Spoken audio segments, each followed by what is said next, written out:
Hey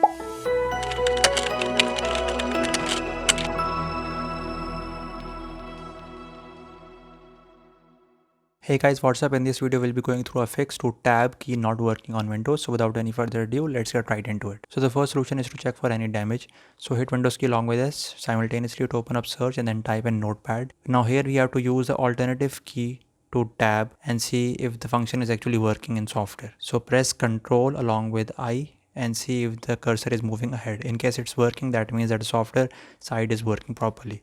But in case the cursor doesn't move forward, that means that there is some hardware related issue. Now the solution number 2 is about closing TeamViewer. Often TeamViewer is reported to cause this issue. So press Ctrl Shift Escape together to open up Task Manager and then locate TeamViewer in that. Once you find it, simply press End Task. Now the solution number 3 is about restarting your computer. So firstly we will end TeamViewer from startup. So press Ctrl Shift Escape to open up Task Manager and then press Startup tab. Now here locate TeamViewer and then click disable so that it doesn't launch on startup.